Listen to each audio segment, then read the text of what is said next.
So we are going to pick it from there. Ineno Color TV. Color TV. Machigni pacho. Ma e odwa. Get ready to elevate your business and any other commercials when you advertise with us. We are not just a channel. We are your gateway to the people. The precision and design of your commercials. Let us be your partner in success, broadcasting your message to thousands of our viewers. Contact Color TV today and let's make the magic together. It's enough to make a grown man cry, but not this man. Get back in there, Tia. Tok yudo thuolo mar ng'eyo mathoth kowuok kuom jopuonjewa e sikunde ka iduogo pacho, warwaki kod chenro mamit molosi mana ne in iwuon mar kweyo pachi kaka nyathi. Chenro mar bang' sikul chakore saa 10:30 mamidhiambo nyaka saa 11 mamidhiambo, kama iyude sigana, wende manyasani kaachiel kod machon, kaachiel kod miel motimo cathedral mabende mori kaka nyathi. Bang' skul, chenro manigi mor lilo ne nyithindo duto. Color TV, machiegni pacho ma e odwa.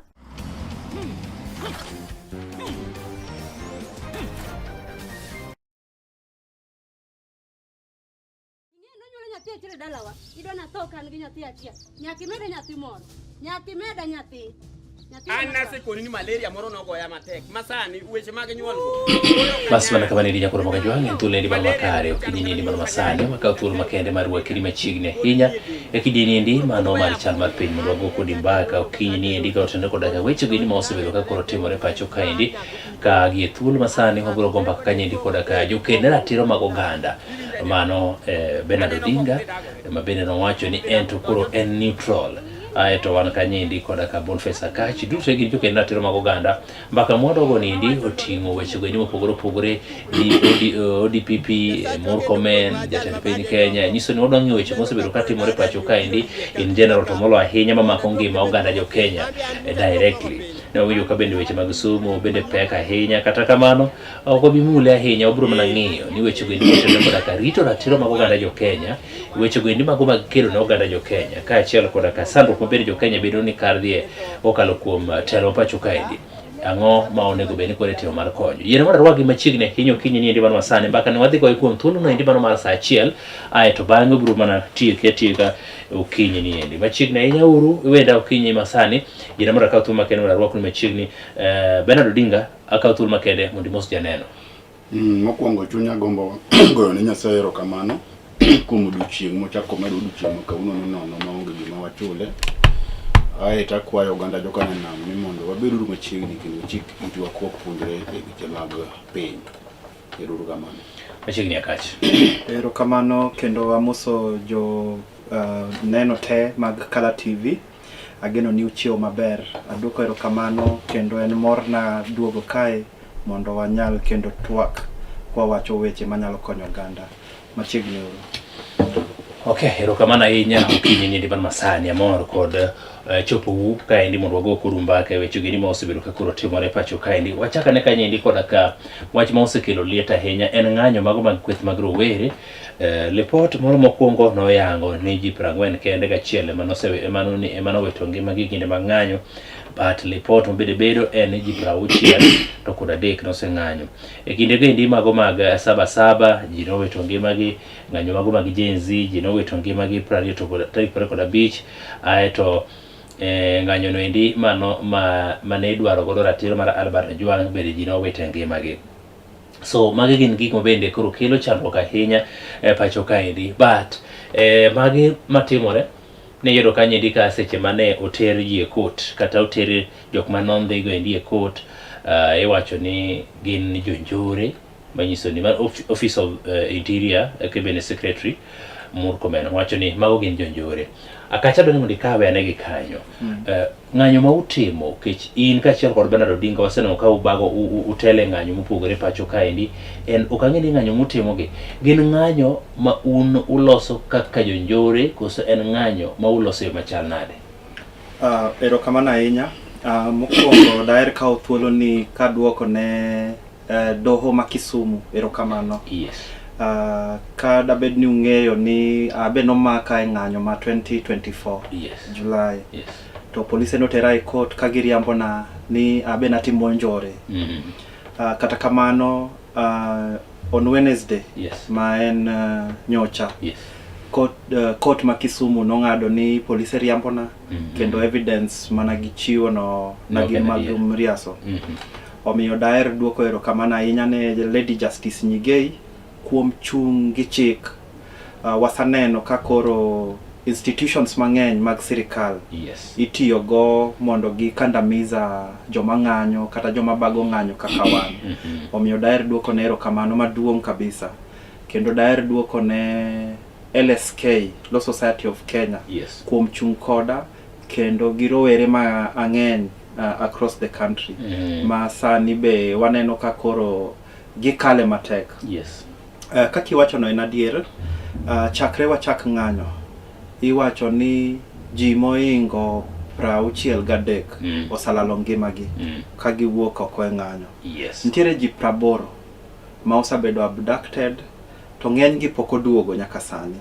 Moko be noyud kotho. Waneno ka nitiere ji 1500 samalose kodini ma osabed ma koro sani ni e court kagi osatere court e weche mamriaso mabe sani koro gine struggle mar defending themselves. Kendo nitie ji moingo 3000 mosainyre. Giyudo hinyruok mopogore mana kuom weche ng'anyo ni. Gima daher wacho ni ng'anyo mosabet kwa bago en ng'anyo mamuol kendo maluwore gi chik. Nkech mane kaka constitution dwaro ga. Wachiwo notification ne police, wabet kod gi piny kwa gano kaka ng'anyo ni onego bedi. Kendo kantiere weche mora ma ginyalo gombo ni ging'e kaka wapango to wapimo negi mondo wakonyre wa make sure ni ng'anyo no dhi bedo mamuol. To kendo kantiere wach mora ma otuch bang'e to wabedo ga in communication gi police kwa pimo negi. En gima lit ahinya ni waneno ka koro jomosabet kapango ng'anyo ma omiyo ng'anyo sabedo successful ndalo mopogre. Nkech kata ipo wacho ni wan ng'anyo wa osabedo peaceful. Waneno ka koro jogo mosabedo targeted ma itero gi e court ka gibedo charged gi offenses mopogre mag mriaso. Osiepa ma Boniface Mwangi waneno ka koro nyocha no make dala ne kobeta to tere court kiwacho ni o make ni en terrorist. To kana gidhi e court ka gineno ka ji mang'eny nang'ur koro gigolo wach terrorism no to giketo bullet gi tear gas ma be onge ng'amo ng'eyo kuma noaye. To giwacho ni mago giyude office. En ng'amo fuo manyalo kawo gi exhibit aina no. To ing'e maber ni ng'ama bedo targeted tidwa kete ofisi kuma ibro yud titudigo ma oko ginene. Waneno ka ntiere osiepe ga mabe nwatiyo go Kisumu kae. Achiel miluongo ni Generali, moro iluongo ni Chebukati, to moro iluongo ni Garang. Gibe no mak gi ka gidhi Mombasa e shughuli gi. Nokelne gi Subaru madhi mana Paga Beach. To golo gi e bus, to kawo gi, to lal kodgi ka jopiny nong'ur. Koka na polisi wacho ni ok mak gi gintiere Muthaiga police station. E Muthaiga police station no kanwadhi nwaneno kokel gi e court bang'e to ndiknegi ni gin terrorist, ondiknegi ni gin mana giwang'o dukni, ondiknegi ni gin na gi mobilize goons ka gimiyo pesa mondo keth property jomoko. Lit ahinya ni jomo osawuok ayanga kapango gigo kata e mtandao mabe gin aligned to politicians masani kata political parties. Onge kamora ma kata gisabedo summoned for questioning kata mondo gi ndika statement mondo giwach gik matimre. En gima lit ahinya ni gisawuok online kendo ka githiano kaka gidwa organize goons, kaka gidwa interfere gi protesters, to onge ng'ata kuom gi mosamaki. Bas wakanye mwaduoge godo but Odinga in ber dwara ne reaction imba chaka miya ne thuolo moromo inyiswa ne to ng'anyo ma usebedo ka upango pacho kaendi un ga mana jonjore kosango matimore momiyo sirikal nyalo wacho ni gin jonjore manotimo timbe makamaka. Aparo ni onego wapungu wapenjre. Nto ang'o momiyo wang'anyo. Okay. Ineno. An aparo ni e Kenya ka onge gima osetimore manyien. Kata ndalo mani idwaro ni piny Kenya mondo obed thuolo. Yes. Kijende joma thindo e joma nowuok e pap mogore gi wazungu. Ma wazungu oa ma Kenyatta obedo president mar Kenya. To joka ne gore because of change. Ne gidwaro freedom. Yes. Omiyo nyithiwa masani miluongo ni Gen Z ibende gidwaro freedom maggi. Koro I don't see gimomiyo ka giwuok ni mondo giked ne freedom margi tiluongo gi ni jonjore. I don't know luwore gi sirikal ma wan godo. And again luwore nto wan ang'o momiyo wang'anyo nikech ing'eni sani okech anaruenyo kata mane ng'anyo sani abe pinjeno to kara ang'o momiyo kijende gi koro gi ng'anyo nikech kanyocha jo ODM pok odonjo e UDA to jo Kisumu ne ng'anyo. Ka ODM nyodonjo e UDA jo Kisumu we ng'anyo koro sani to gik moko pod gin na the same. Pod imako mana ji. Yes. Pod inego mana ji. Pod ochumi racharacha. Ing'en the first time mane wang'anyo cha mana dhi ng'anyo kaka I remember that na under UDA by the way. Yes. Kendo nan chairman mar Siaya UDA. Kendo nan candidate manu chungi UDA no. To na dhi ng'anyo ka pingo budget. Nikech budget no ne dhi hinya to hinyo gandawa. Ka budget no sepodho, kuro ng'anyo mamoko gi. Budget opodho ma poka jo ODM gi odonje government mang'anyuru. Koro ok nang'eyo ni kara ne wang'anyo ne jogi mondo odonje sirikal. Wan jo mathindo mokwongo nyaka wang'e gima omiyo wang'anyo. Sani wang'anyo nikech ang'o? En Kasungu. En Ruto must go. Okay. En imako jowa. Inego jowa. So what is it? Nyaka wabed very clear e ng'anyo. Masani. Ka en Ruto must go, to wamaki uru ni Ruto must go. To go nikech leadership mare is what? Is poor. Mane mami anyalo wacho kako Odinga ni makosa timre Kenya ka. Nikech siasa. Ja siasa kono kang matin timo gima ber, to temo ni mondo rire gino, gima Raila temo ga timo kaeni. Otemo ni mondo rire gini, mondo kethi, mondo eno oyud kaka chiemo, to ganda moko timre nade? Odenyo. Ai jothuro bende feel ni ka Raila gi chiemo, to gibe gi chiemo. An jinsi adwaro ni mondo wuog oko gol Ruto system. Ose fail. Ogol gi gola oko nyaka Raila no. Ka Raila I told Chinta ni ka wacho ni Raila mas nyaka wuog e UDA. Kodwa survive. Nyaka wuog e UDA. To ko kodwa survive, odhi gi UDA. Nikech joma thindo gi wuok ni ok dwa leadership mar UDA ko sari ambo confess. Iwacha dir kabisa. Okay, tan mani gima nyalo wacho. Manyiso ni from that statement, nyiso ni okun jonjore kaka samore ineno. Ok wan jonjore. Jonjore gin police ok wan. Iwinjo.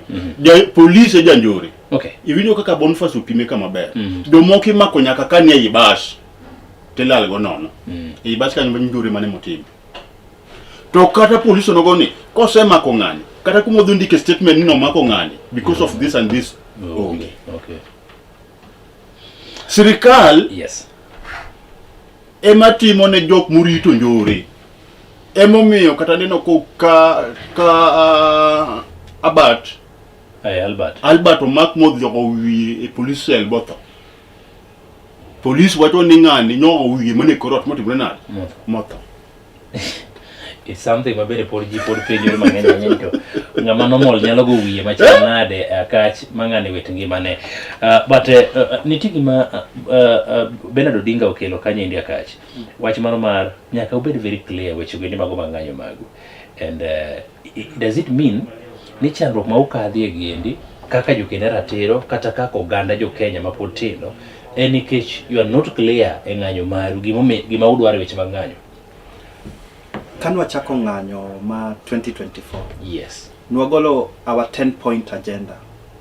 Gik mana wadwaro ni otim Kenya. Yes. to king'iyo e gigi te monotim en mag wuondo wang' ji aito bang'e kendo waduogo wayudo ni pod the political class dwaro ni o capture gigi. Ng'anyowa en ni wa demand for justice. Kendo wadwaro ni ng'ata mabed ni osainyre kata osalalo ngimane kata osaroch ratiche moramora oyudo justice ne. Yes. Mar ariyo wadwaro ni joma orocho ratiro gi okawnegi atua. Yes. Ok wadwar ni ng'ato onego ng'ato no to ni koro imiyo ng'ato pesa tiwere gi wachno. Ng'ama nonege cha be nyaka kawne atua. An joma nomaka magi abducta magi tera e bungu magi tocha magi holda incommunicado magi duoka mane court ka koro na gineno ka jopiny ogo koko ahinya gibe nyaka kawne gi atua. Yes. Mar adek wang'anyo kwa raise concern about the state of the nation. To ibro yie koda ni sani joma winjo maber aidha gina josiasa kata joma chiegni gi josiasa go. Mwananchi makawaida machal gi an to yuak kabisa. Yes. Ngima oidho. Sani kidhi hospital ni mondo thiedhi ibo yudo ka onge yedhe, service delivery poor, to kionge pesa to ilalo ngimani. Education system wa osa collapse. Kendo king'iyo sani nyoro kata badi no wacho ni koro onge pesa mar free education. To samo wacho ni onge pesa mar free education ni to gin king'iyo lifestyle gi gichwe ma giswet gokinyi. King'iyo the state of the economy, mwananchi makawaida onge pesa e ofukone monyalo timo go 1 to 3. Enena ni nyaka obambana mabe ka onge gi buche moro ma oyude pesa kata matin no. To sani ji chamo kuon gi chumbi e ute. Kech nego ji. To ibo yudo ni sirikal ok tilia maanani gik ma jopiny wacho. Gin ging'iyo mana gik ma concern gi kendo mamedo mana tiyo gi pesa e yore ma gin gidwaro. For example, ibo yudo ka koro sani corruption omedre. Yes. Kendo king'iyo allocations ma sirikal chiwo to onge priorities ma consider interest mag mwananchi makawaida. Gini bo winjo ni ero igero kanisa, school, state house omeda pesa mar madho chai gi mandas. Ibo yudo ka koro kendo geche menyieo. To moko manyalo ng'iyo ma make sure ni first of all kata free primary education ni odhi mbele to mago te onge. Okay. Iyudo ni article 37 mano kete chik. Kaluwore gi mbaka ma wadwa Ben Odinga nochiwo ni struggle ni osabedo ga progressive kano ked mondo gol wasunge girowere mandalo no. In fact Tomboya oneg ka iken mana 29. Dedan Kimathi nene na 31 years old. Mana gine Gen Z mandalo no. King'iyo contribution makata Odinga giri no kelo Raila. Ibro yudo ni ndalo ne mane ni youth. And very active in terms of progressive contribution mar pinyni. To wan rowere sani kwa wuok to iyudo ni wan koro sani wabedo targeted kendo wabedo jambazi. Iluongo ni jambazi ma king'iyo kata kaka imako ng'ato. King'iyo mana kata kaka ng'ato bedo treated. King'iyo kaka state agencies collude, ma en DCI, ma en IPOA, court mamoko, ma en police. King'iyo gi josiasa gi ma omigi telo mopogre kaka Murkomen miwacho no.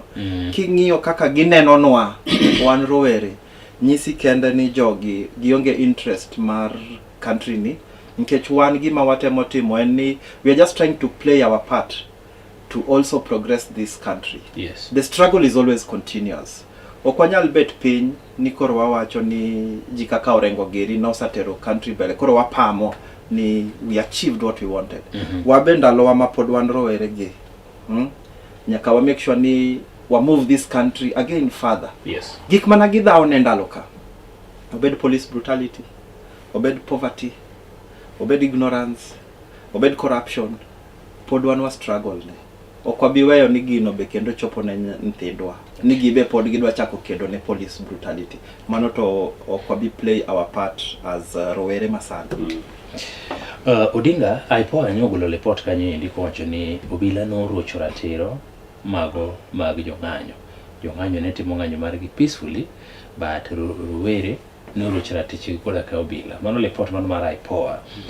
But office of the ODPP bende golo report makende ni magi are terrorists. Magi gin jok mabende no rocho ratiro mag jopiny no ketho mwandu mag oganda, no timo gik maendi mabende ok owinjore kod chik. IPOA report mane ogolo, reaction mari nyalo bedo machal nade? And again, wacha kamano ni no rocho ratiro mag japiny. Konyo japiny no gang'o? Ing'eyo ni mane manyisi ni waonge government. Nikech states ariyo ok winjre gima gitimo. Moro wacho adier, moro riambo. Ing'eyo ni IPOA wacha ni japiny no oroch ratiche. Konyo japiny gang'o mna kaka winji wacho. Yes. Kano seroch ratichwa. Koro wadonje ne serikal, wadonje ne ng'a? Kata ichulo wanadi nikech nosekethnwa. Yes. Inen. Koro wan wachak wadhi ng'anyo mondo chul joma nyoro ratichgi.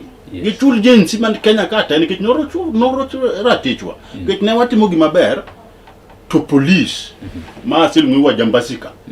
Odonje. Yes. Igima ne watimo maber chamo to nade? Moket moroch ratichwa.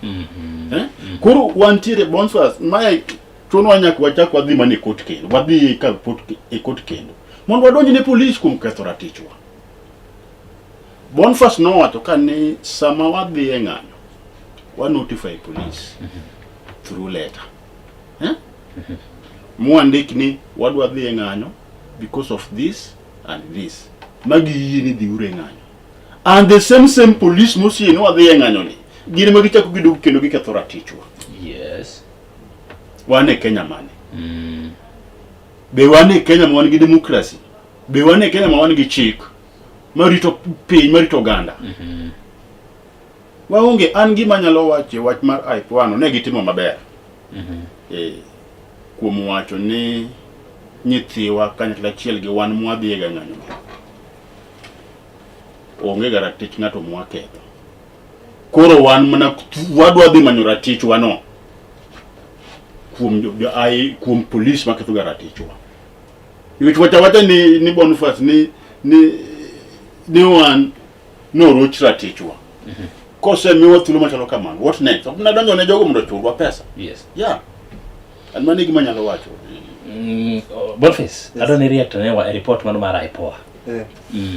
Ingeni kendo ber kabisa ne IPOA ogolo statement no. Yes. But mana kaki wacho no ni ka onge action. To onge gima giserve wago. IPOA tije ok en kelo statement. Gino wamiyo gi clear mandate gimonego gitim.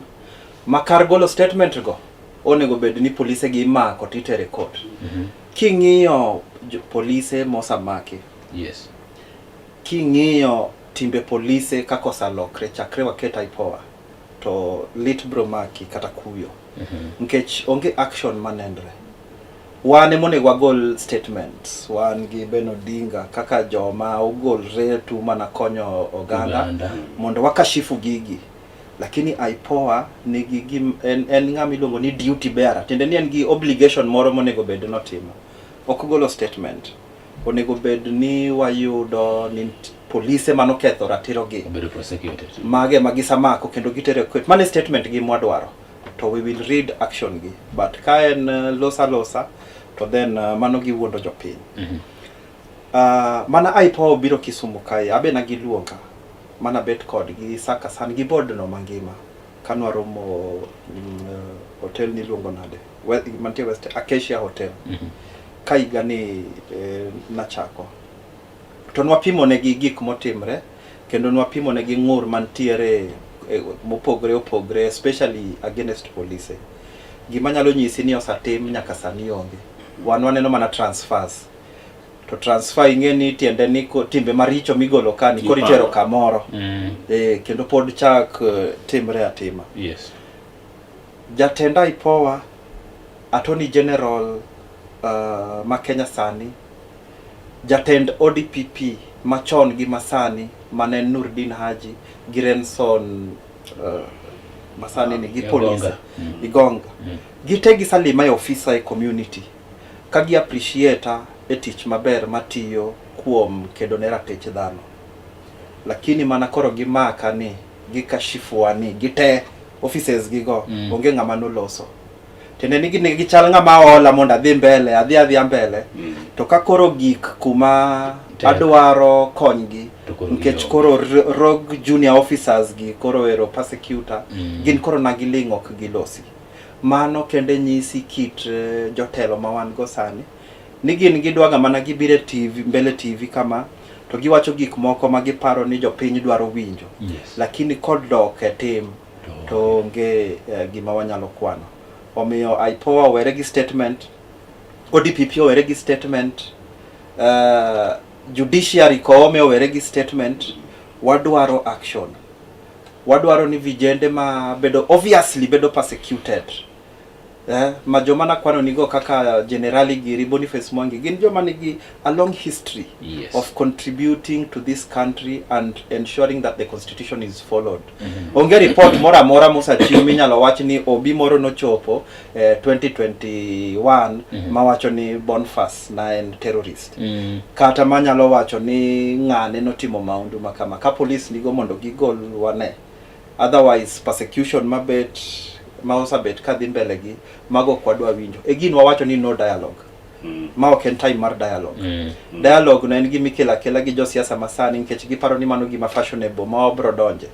To kaka nawacho mokwongo iboyudo ni dialogue no gidwaro ni mondo gimed yudo allowance nikech beta piny ka gibet piny ni gigo mbaka ichulo giga.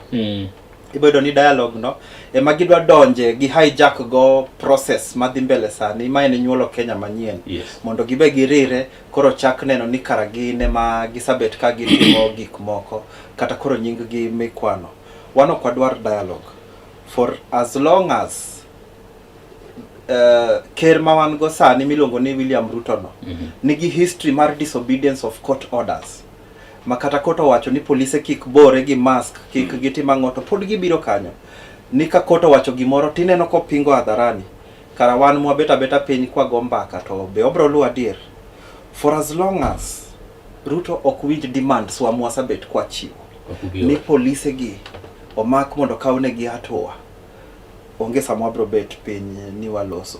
For as long as abductions pod dhi mbele. Arbitrary arrest pod dhi mbele. Compensation of victims gi survivors pod ntie. Pod inego ji kendo winjo ka ker wacho ni koro go uru tiendgi risasi. Mano dialogue mane miluongo wa. But is there a good faith in that conversation?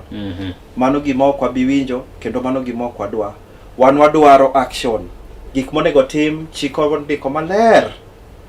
Gik monego tim osabet kigo mbaka ge nene nyaka nene makero ng'eyo gik monego tim go. O samotiyo go makoro dwa luongwa ni wabed piny. Afadhali otigi sano timo gik monego timgi kendo wabro jiwe mwa make sure ni gik monego timgi otim e yo makare kaluwore gi chik. But dialogue miluongo wago mago gik moko wadwa winjo. Hero kumano intergenerational conclave en osewacho ni ok odwarre gi dialogue but adwa ni mondo pick na godo kanyo endi Odinga. Wach mano mar dialogue waseneno ga ka dialogue iluonga mondo ji obedi ogombaka. Endi mbeki mose guga chien kacha mabedo sekelo duoko makare. Ang'o mi maendi nyalo bedo matek ahinya mayudo ka thoth oganda ok dwar this dialogue. Dongi jo oganda kia gima dialogue no dhi konyo go jopiny. Nikech dialogue ma miluongo sani ni ok opogre ga gi dialogues moko monosilungi maonge gima osetimre. Apiny wan ka wawacho ni government rach, sirikal rach, onge dialogue mwadware. Kwa wacho no e mak jowa, onge dialogue mwadware. Ka wacho ne owe negi jowa, onge dialogue mwadware. Kwa wacho no chumi rach, onge dialogue mwadware. Gimonego jogi tim, gik mwawacho ni richo gi, emonego gilosi obed mabeyo ineno kwa wacho ni government mar Ruto ni ok wadwar government no emonego bed ni kaka no wacho ni ok wadwar budget budget no gol sani wacho ni government mar Ruto ni ok wadwar iwinjo nikech ene motimo gik moko mang'eny mino wacho kaegi ene monego wagoli ing'eni chiko yiene japiny mar loko sirikal sasa mofwel ni sirikand no ok konyi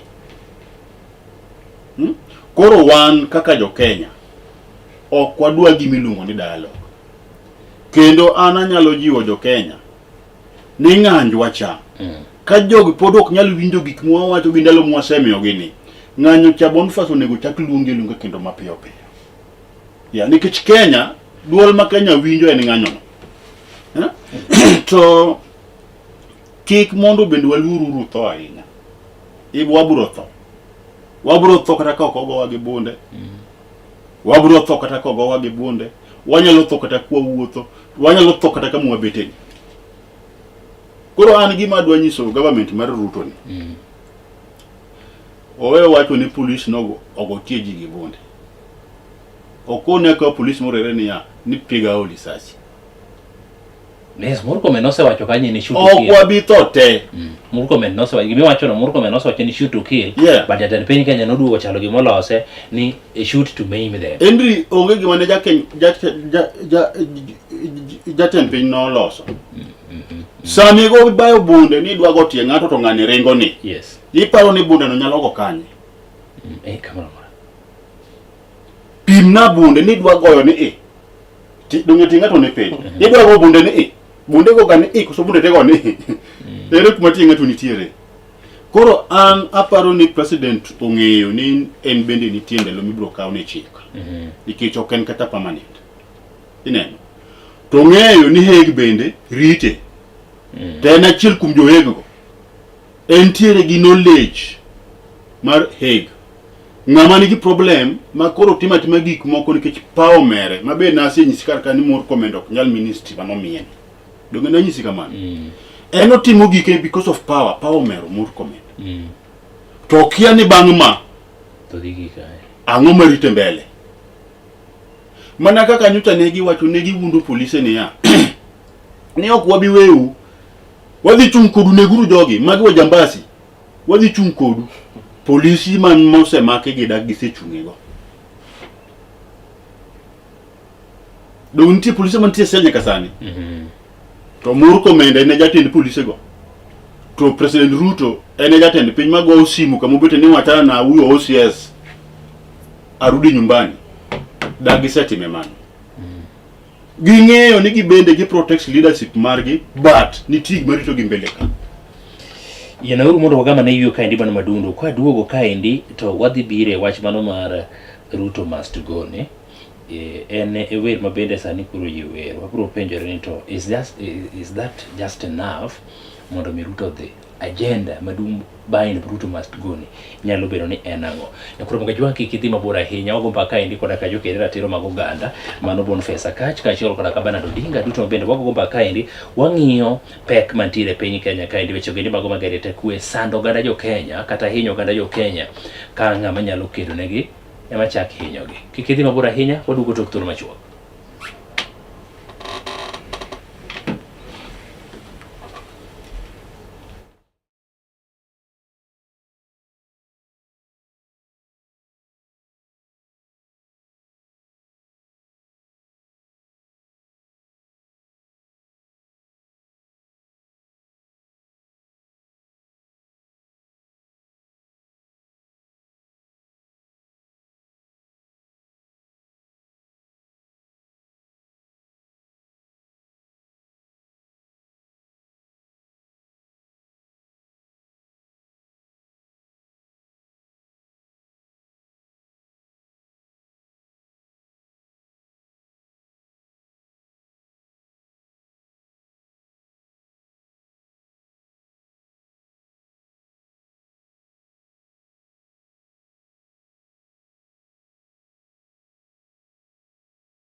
pod nie denda. Koro pod weya mondo. An ing'eni an jadolo kaka an jadolo. Oni nanenore e gweng'ni malich. Nyo an nyago Migori. Lemo ne pong' adek, mogo duogo 33. Iwinja nyako. Aneno kok dhi dagore. Ok dhi dagore. Donjo tuje. Dong ing'e ni Dhato ne yudo remba. Mato gima nachako ko chon mabuk dakrum sa. Ema wacho ni donjo tuje iduoko ikoda. Iduoko ikoda. Nyasachwa kendo wuonwa jal mabade dongo.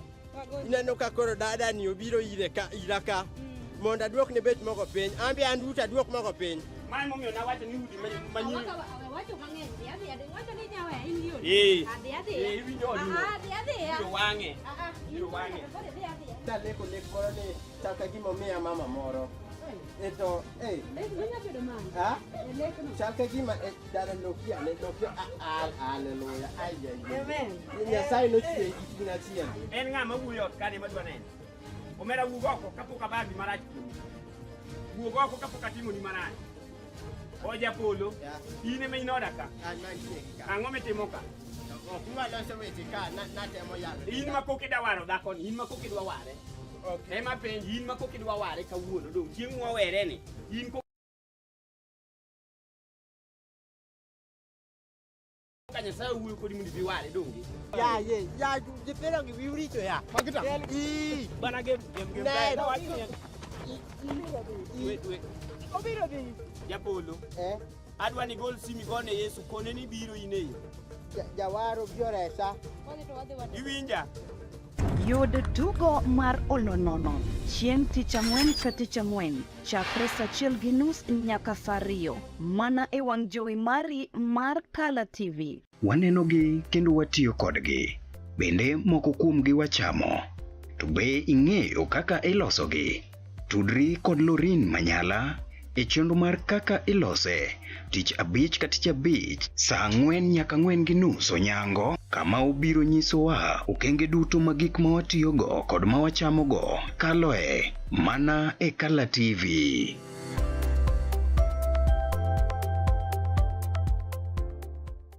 Bolo dugudugudugudu au dongo digi chuna penjo nyinge nyasemo.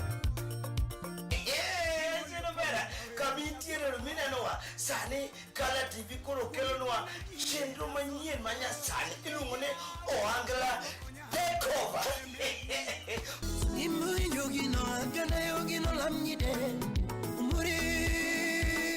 Ohangla Takeover kai en thuolo makao johangla manyachani matindo tindo tiketogi together tuneno gi kaka gi perform. Maunge panganga. Ancora joma prota chenro ni. Ancora MC. Yes, that's it. Back man. You know when it is Joey answer boy you on the way. Malaika. Wange. Apolone. You think of it you are serious but chalo. Acha Kala TV. Macheni bacho. Ma eodwa. Karanga makaiga. Milando karanga makaiga. Aworo E sama pod infuyu kendo kapok tho otuo, Sule Mokinyi yango ni ma piny oru godo, ka mago duto matimore bende keti ng'eyo kaka odiochieng' mangima dhi chalo. Kochakore e weche manyien, nonro mag oboke, chal mar kor lwasi, twak kod mwaluoni kokalo kuom jofwambo magwa. Tudri koda Mercy Ogweno kod an Henry Okech e chenro mar Sule Mokinyi chakre saa 10 okinyi nyaka saa 4 mar onyango. Wuok tich nyaka tich ang'wen e Kala TV mondo ichak odiochieng' e yo maber. To par ni kochopo chieng' tich abich ka tich abich to waloko tanga kod twak manimba ma itayo kod jofwambo e twak mar jofwambo mang'ulo weche madito ma otimore e juma. Wachako odiochieng' kanyakla. Mana nekech in.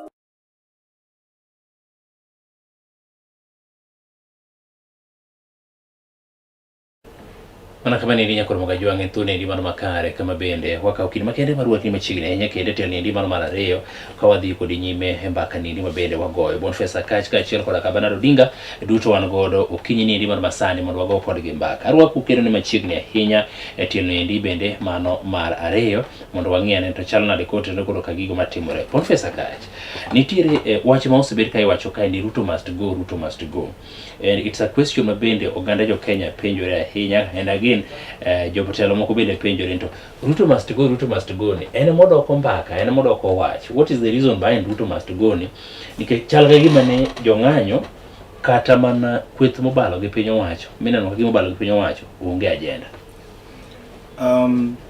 Ruto must go and rallying call kendo en campaign manyiso ni jopiny ng'ur gi piny owacho masani to wakawe ni Ruto must go nkech wadoro resignation mar Ruto kaka jatelo mochung' ne Kenya sani to waneno ka etelo neni ng'uro sabet mang'eny ahinya. Yes. Ng'ur ma wan go mokwongo en mar gimiluongo ni political conmanship. Ni sani wan gi jotelo political class ma gin giwacho awacha gik moko to ok gitimiza. Rallying call mar Ruto must go en ng'ur ma wan go ma iluongo ni economic justice. Ni kagik sani waneno ka taxi sikimeda meda pesa ni mane ofuko jomoko to ko mwananchi ma kawaida onge ofuko kuome. To iyudo ni areas ma ng'ato nyalo tiyo go kelo pesa be onge. Ng'ur ma wan go mar Ruto must go en mar accountability. Tiende ni jomosabet katimo gik maricho richo ok kaune gi hatua. To joma temo kedo ne ratich dhano kata jok ma ok gin related to political class emineno mana kindhiyo kendo iteso gi. Ruto must go en a youth driven slogan kwa ng'ur ni bana wadwaro tije, wang'ur ni wadwaro ni corruption orum, wang'ur ni wadwaro systems reforms. Ni systems mosabedo kisiki keto sheria mosabet ka iketo okti to kendo ng'ur mar Ruto must go en ni wadwaro fairness and restoration of justice kaka wadwaro fair election processes ma itimo maka koro ji ogo kura to gin sure ni ng'at gi ma gidwaro no emiketo ok ni ng'ata mkech en favored gi political party. Yes. Kata en favored gi some political individuals en na blessings kata project mar jomoko ni to en emikete to ng'ama jopiny dwaro ni mondo tel negi ok keti. Ng'urwa mar Ruto must go en tiende ni wadwaro compensation for all victims and survivors of state perpetrated violence. Mane ng'ur ma wan go ni Ruto must go. Okay. Kik ng'ato wach ni Kisumu onge ng'anyo nikech call mar Ruto must go is nationwide. Kata wan pod wang'anyo kata tarik 25 no wuok oko ng'anyo ka. Unfortunately goons no bedo hired mabe na goya jong'anyo kendo naneno ka gipost e social media pages ki to onge hatua mosa kaunegi. Nane pod wadhi ng'anyo kiongozi Ben Odinga. Tarik 8 dwe mar 8 kendo pod wadhi wuok oko kwa ng'anyo kwa wacho ni wadwaro justice ne victims and survivors kendo wadwaro accountability ne police to pod wa insist ni Ruto must go. Ento nyako resign kech telo tame en gik ma osabet kotimo instead of tero Kenya mbele kendo duoko wachien kabisa ok en progressive en ng'ama who is very retrogressive. Ntiere reports mang'eny mosagol, ntiere commissions mang'eny ma osabedo formed. Gik ma Ruto nego tim ni kanyo maber teko mwamiye is delegated. Tiende ni gik ma otimogo kata wan wawegi dwa nyalo timo, lakini nkech wasabet piny kaka jopiny mwawacho ni wadwaro law and order to wamiyo ji mopogre mandate mar timo gimoro. To ka timo gino tami to either owili kata wan jopiny wakaw hatua kiwan.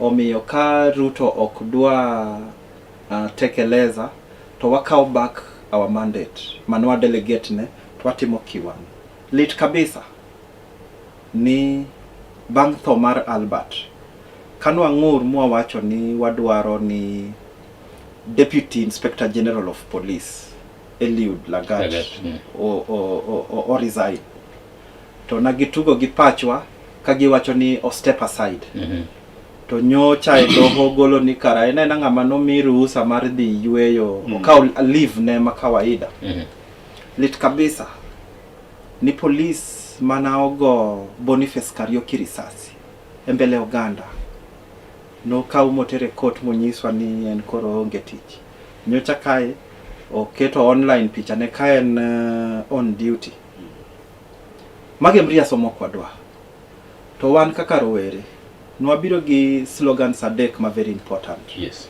Nwawacho ni one partyless, one leaderless, one tribeless.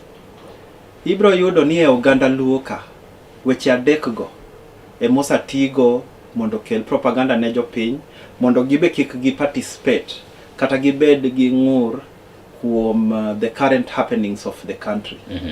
Nintie leaderless koro nitie jomisie mono ni mae jatendu kendo sawacho kama koro tim kaka jatelo sawacho to mage gik mosabet kago Kenya piny iwacho ni tribe en ma koko tim kaka tribe moro ni timo kie it doesn't matter what the issue is for as long as oken tribe uyudo ka inyiso ni un koro kiku participate ni party wen ma to party u poko timo gima kama koro ube kikudonje ni ma ok lwenjwa mago gik moko wadwa winjo kaka rowere nwang'eyo maber kabisa kanwa wacho ni one tribeless, one leaderless, one partyless nikech mage gik mosabet kitiyogo e Kenya nene nyaka nene kuom pogo ganda mondo political class odonga gi nafas gi mar timo kaka gidwaro to wan kaka rowere mano gima wasa demystify ginwa wacho niya Ruto must go option. Odinga reaction mari e wachno endi Ruto must go ni endi en gima bende kweno ka kweth mag opposition gi Gen Zs wacho ni Ruto must go and jatend piny Kenya no wacho fine Ruto must go going where jomo Kenya momoko bende chak penjore we sura ni mondo Ruto dhi bang' kosedhi an Ruto nagone kura kaka president mar Kenya kendo natimo ni campaign mapeka ahinya Siaya kucho nikech naparo ni according to manifestos mane wan godo naparo ni piny ni Ruto ne dhi loke gik mane wawacho ne jopiny kaka loko lifestyle nyaka wa marwa kina mama mboga wakina boda boda kiejwa kali naneno ka piny ni ne dhi lokore Ruto kobiro rarieda higni ariyo mokadho to ochikowa nitiere deche manochiko ni dhi losinwa dhi gonwa lam nitie gik mang'eny manowacho ni nodhi timo higni ariyo mokalo gigo nyaka sani pok otimgi loko lifestyle mar oganda manowako ka onge achievement ma Ruto setimo kata achiel mane emo paro ni emo miyo slogan ma rowere wagi nowuok go ni Ruto must go no tiyo nikech ok wanyal bedo gi president mubende nowacho ni munafikiria watu watanishinda kweli kwa maneno si ati kwa kufanya kazi eno wacho ni 2027 mabiro ni jok machung' kodegi ok binge na maneno koro wan wadwa rito maneno koso wadwa rito tich and therefore Ruto must go nikech wan ok wadwa maneno wan wadwaro ni Ruto mondo tine oganda mano number 1 2 Ruto must go nyako go nikech nek mag rowere mathindo gi onego future inen koro kapok otiko future marwa ma Kenya ni nyako go inen Ruto must go nikech Ruto nyaka health marwa ngima wa Ruto tieko agriculture Ruto tieko education Ruto tieko ka wawe nyaka 2027 iparo no ngima oganda wa bro chalo nade. Is a president muse wuok ni mondo sut do morito gi bonde. Iparo ni that opportunity kapod wa me wabro gik kanye. Koro again I'm happy ka winjo ni wadhi kinde ng'anyo aboro nane ma en tarik 8 dwe mar 8. To akwayo jopiny ma to akwayo jopiny sani nikech samoro ka dhi duogo. Akwayo jopiny ni tarik 8 dwe mar 8 no ok idhi duogo ya kanye.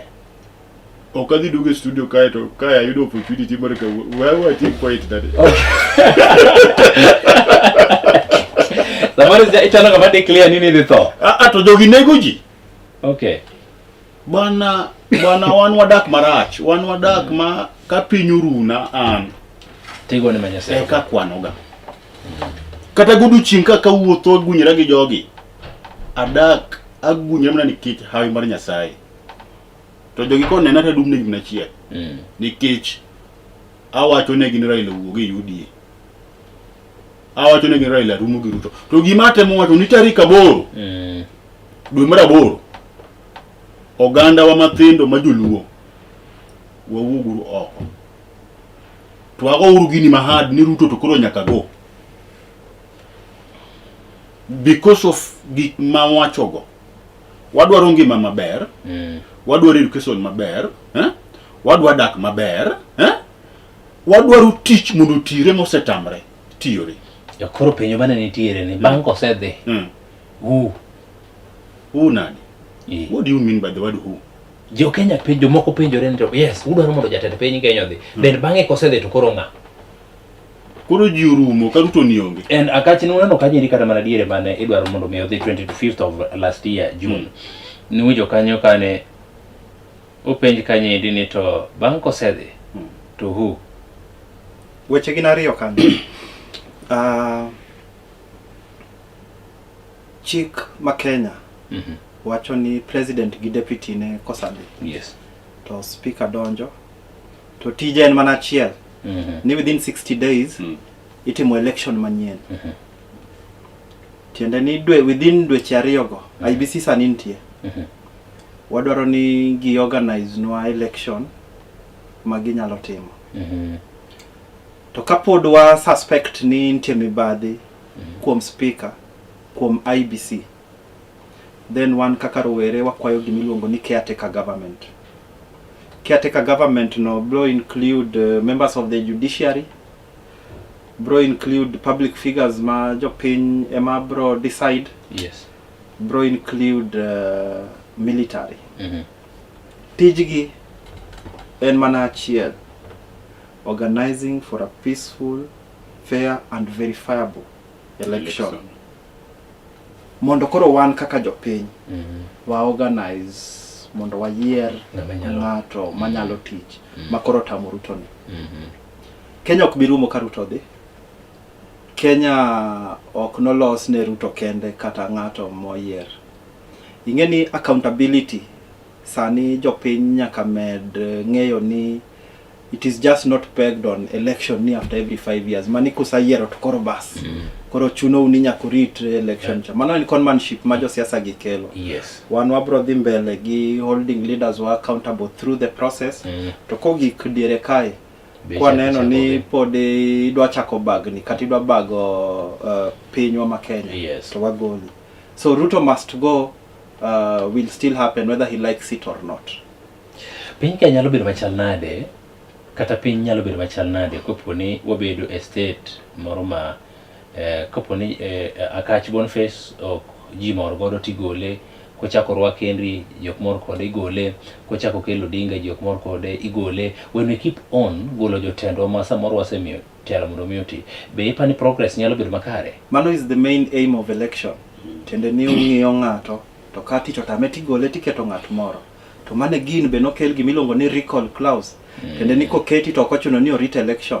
Kata in MCA oketi to tich otami. Bang' higni ariyo ka ji osaneno ni okinyal, to igoli tiketo ng'at moro. mane democracy madwarre to mane gima wa fight ne jopiny. It is not strange, it is not new to this world, it has happened in other countries. Tamo egin wanyiso rito ni resign kende kotamre resign to abro gole osatimre in a lot of countries nyocha kae ka Bangladesh donge gi to gi chuno president gi homework. So it is not new, it has happened all over the world. Yes. Okay. Odinga wadwa ni watieko twako kinyini ndi bana masani and tio issues mo kuma bende pod ngenya hinya. Adona review reaction mari motegno nke jatend piny Kenya in support mare, and I remember kani loso kod jatend piny Kenya kani utiere function me kwayo nyaka tije moko noganda luo. Luckily enough nitiere joluo moko bende no yudo tich, while unto koro nudong kasa moro gima nudwar moko yudo to bende okuyudo kata mana appointments moko. Samoro chunyu late kata iwang nikech nokuyudo appointments. Emomiyo koro jatend piny Kenya chunyi rach kodo kata momiyo ne declare officially ni yudi. By the way, jomoko gombo ng'eni to in pod iramo nini wuok e UDA koso macha nene nikech ne in beta, and reaction mari mar shoot to kill en gima pod bende pod kelo wich mang'eny ahinya. Adwa nyiso joma winja sani ni declare ni kendo adwa nyiso joma winja sani ne an kata dine mia tich e government mar Ruto ni ta e Ruto government wane uchako nego ji ta ane iye kanyo na wuoka nikech an ok anyal chamo pes remo. Winjo gini kata kawuono ng'eni Ruto na winjo nobiro Kisumu ka ni wuotho kae kimiyo mon siling 1,100 mondo odhi orwak Ruto. Akoni chiga ni kikayudi ni biro kae ni kawo pes Ruto no 1,000 ni dhi rwako Ruto e function. Kaen president ma ji ohero we ji wuog ne oko dhi oromne. Ang'o michulo ji mondo ji mondo dhi oromne? Akoni don't go there. Ano kan jayudi kenda nuoyo ni an nawera gi UDA cho na logo bendo kadwar gimoro amora e UDA ka nikech kata joma nie government mar UDA no ok ane gima gihinga go, ok chul gi msara, jogi onge benefit moro amora ma gin kanyo gichalo rombe ma Ruto kwayo gin mombni. Koro ere kanyalo tiyo gi sirikal mana tiyo gi sirikal tan mom ni ok anyalo wacho pacha tan e government ok anyalo. Gima ang'eyo ne rwako Ruto leadership ni ok ne yot, to ne wan jokanyo mar gir Ruto ni wang'eyo ka Ruto nolonje system, to wang'eyo bende ne kata ka okogo kaka wadwaro sani wadhi 2027 Ruto ok dhi yombo ng'ato. Mano surety mamiyo jo Kenya obed ni en gi ng'a, obed no miye support gi ng'a, ng'at joma miye support go gidhi dongo gokinyi. Emo miyo ka Sifuna wacho ta yie gi Mulyano kabisa. Owacho ni gin kane gidhi e Broadway government document ene manondiko kendo en achiel kuom jok mano sign documents. Nitiere gik mane giwacho ni koro kik chak timre kaka mako ji oyae tidhi nego, kaka police kawo chik mang'eny e lwetgi kuom jopiny, kaka pesa mabiro e county, gigo te otimre nade, gigo se fail. Koro en kaka general secretary mar party no onge gimiluongo ni broad based between ODM gi UDA. Ineno Sifuna oseneno ni kuma jalango ni dhiye onge coming 2027. And therefore kata bende Odinga, I respect Raila too much as a brother. We use our money to support this party. One party no come up, UDA no come, Mokunga no come kata selling achiel, but I use 3.8 million to support party Siaya. Temwa wuok waweyoni. Temwa enono. Why nono? Wuok waweyo. And still, nya winjo ka Raila wacho ni en ok odhi Ruto until 2027. mano decision ne kaka dhano to ng'eni ng'eny ji to onge go kuro odhi kuro kaka ng'a kaka Raila gi familia ne ng'eny ji onge go ineno koro I still advise Baba Raila Amolo Odinga owuog e UDA kech ok dhi nege obiro chiemo na kaka nyoto chiemo konge UDA. Two, owe wacho ng'ani nokelo no professionals e UDA. Who are the professionals? Idwa kona ni koro Mbadi ni en professional malo utinde kamulo mane yalo ne ko kwal kuche. Okay, professionals in different areas. Wanda ini otimo course mne mar stima. Ka wuyo kaka jasiaya. An naneno kaka jakikuyu ma ok gidwar ni. Ma koro biro gi pati machelo ni. Ngani kano biro siaka. To nyiso walo charity begins at home. Tich momingo chak timo gi dala uka. Kiseti ko dala u eki go mountain. Kanyo cha Wandai ni kaja kikuyu cha kubiro. Okone ji Wandai. Ni Wandai. Always charity begins at home. Weka stima paka ndani ya choo. Professional kata transformer chel musikiti sia kanyuma mewacho ni Wandai no kelongi. How can we know that this man is a professional?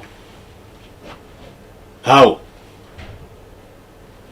Mbadi is a professional. Odinga, you beat and you can you position. No. Just get me. And ngina you because of Jopin. And kita dina yuri gimurudu na tamu mnakaenda Jopin dino kocha. Good. Even jogin. Kuro. Mbadi ngacho konenia. Ni pesa inalala umabei.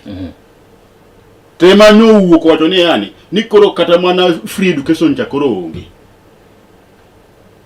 Where is money? Okunyiso kuma pesa de Dogino nenti. How can we know that this man is a professional? Fulise yodo pesa di. Manyo me gavana mloya ni ngani. Oparana. Maga the professionals. Do you want to tell me Nijo is a professional? Our experts. For what? What are they doing? Our experts. Bala jogi wundoji. Omewana What? Again, what were you? But agency. Anaparo need this time. Yes. Wachunge uru president bomba politeni. Ana no pinje moko ntire ma president moko mna jogi ni prayo gochiko. And they are working, they are going good. Traore chapotin bo. Traore cha. Na Faso Senegal cha benga chapoto chini cha. Yes. Onego wagore ni jinsi wadwa. Kikwa gore uru ni wachuro rembo watho ne jodongo gi. Nikasi kwa vijana pesa kwa wazee. Tinga Museveni presidency for 48 years kendo dila ro 6th term. E penya Africa ka. Museveni. Museveni setimana 35. Cameroon. Boniface Akash shodo tieko. Bende mokwongo jenzi are ready mar kao sirikal magin bende gitako so ena ne gidwa mondo giket sirikal tesre. Kaso wacho ni mugit kwa tieko. Na erokamano kendo aparo ni itemo mbeko duoko ma ipenjano. Ni across the world ntiere vijende ma osawuok oko. Yes. Kendo ma osatayo pinje gi mabeyo. Kijana ngama neno kinye maber. Yes. Gini wacho ni the youth are the leaders of tomorrow. Ok ni kinye kakoro gibedo leader. Tiende ni kidwaro ni tomorrow bed better, then leadership has to be given to the youth. Timbe moneno katimre gi kaka itemo kata penjo wadwa Ben Odinga. Ni sani mondo yud konyruok nyaki bed ni inyaloso gi president 101. Yes. Ni sani mondo yud development. Koro sani ji this state house. Ni kakoro nya yudo development. Mako kichiegni gi state house. Okay, onge development matimre pinju. Ingeni struggle and progressive. Yes. Ma paro ni brobedo message na mogik ne vijende. Kaka nwatemo wacho mokwongo ni struggle marowere matene nen mar independence. Bag independence wabedo gi struggle mar multipartyism as a country. Kanwa tieko struggle mar multipartyism wabedo gi struggle mar constitution. Struggle masani ma wan watimo kaka rowere is to give that power back to the people. Mondo jopiny ong'e ni gin ema gin gi teko mar tayo pinygi. Yes. Iyudo ni ndalo mang'eny kantiere gik ma jopiny owacho to josiasa minrego amina loko to timo kaka gidwaro. Ma osabedo ka punch a lot of holes e gima iluongo ni public participation, which is a pillar a constitution ma 2010 mana wayudo. Tiende ni japiny nyaka participate in development matimre. Lakini ka japiny owacho ni ok wadwa ni omed tax to pod imeda tax. Ka japiny owacho ni wan ok wadwar ni housing levy to pod ichuno go achuna ji. Ka japiny wacho ni shift ni gisha ok ti kaka dwarre to pod ichuno go achuna ji.